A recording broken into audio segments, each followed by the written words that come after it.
പരിക്കുകളോട് പടവെട്ടിയവർ ഇനി കളിക്കളത്തിലേക്ക്.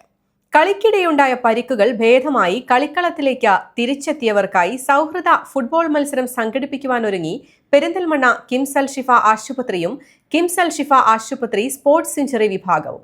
ഫിഫ ലോകകപ്പിനോടനുബന്ധിച്ച് കിംസ് അൽ ഷിഫ sports injury വിഭാഗത്തിന് കീഴിലെ വിദഗ്ധ ചികിത്സയിലൂടെ കളിക്കിടെയുണ്ടായ പരിക്കുകൾ ഭേദമായി കളിക്കളത്തിലേക്ക് തിരിച്ചെത്തിയവർക്കായി ജൂൺ 20 സൗഹൃദ ഫുട്ബോൾ മത്സരം സംഘടിപ്പിക്കുന്നത്.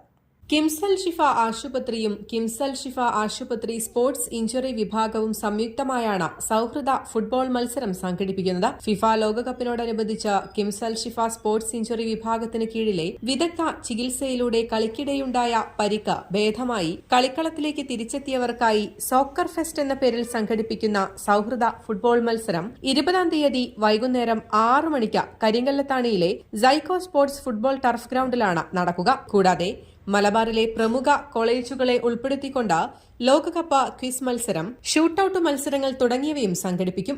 കഴിഞ്ഞ 13 വർഷമായി കിംസ് അൽ ഷിഫ ആശുപത്രിയിൽ പ്രവർത്തിക്കുന്ന സ്പോർട്സ് ഇഞ്ചുറി വിഭാഗം ഫ്രാൻസിലെ ലയോണിലുള്ള സെന്റർ ഓർത്തോപീഡിക് സാൻട്രിയിൽ സ്പോർട്സ് ആൻഡ് ഓർത്തോപീഡിക് സർജറിയിൽ വിദഗ്ധ പരിശീലനം നേടിയ സർജൻ ഡോക്ടർ അബ്ദുള്ള ഗലീലിന്റെ നേതൃത്വത്തിലാണ് പ്രവർത്തിക്കുന്നത്. അദ്ദേഹത്തിന്റെ നേതൃത്വത്തിൽ നിരവധി ദേശീയ രാജ്യാന്തര കായിക താരങ്ങളെ വീണ്ടും കളിക്കളത്തിലേക്ക് എത്തിക്കുവാൻ സാധിച്ചിട്ടുണ്ട്. കാൽമുട്ട്, കൈക്കുഴ എന്നിവയിലെ പരിക്കുകൾ താക്കോൽദ്വാര ശസ്ത്രക്രിയയിലൂടെ ശരിയാക്കുന്ന മലബാറിലെ മുൻനിര സ്പോർട്സ് ഇഞ്ചുറി വിഭാഗമാണ് കിംസ് അൽ ഷിഫയിൽ പ്രവർത്തിക്കുന്നത്. സർജറിക്കു ശേഷമുള്ള ഫിസിയോതെറാപ്പി, സ്പോർട്സ് ന്യൂട്രീഷൻ എന്നീ സേവനങ്ങളും ഈ വിഭാഗത്തിൽ ലഭ്യമാണ്. പരിപാടികളുടെ ഉദ്ഘാടനം നജീബ് കാന്തപുരം MLA നിർവഹിക്കും. വൈസ് ചെയർമാനും എക്സിക്യൂട്ടീവ് ഡയറക്ടറുമായ ഡോക്ടർ P. ഉണ്ണീൻ അധ്യക്ഷത വഹിക്കും. News desk, Valluvanad news.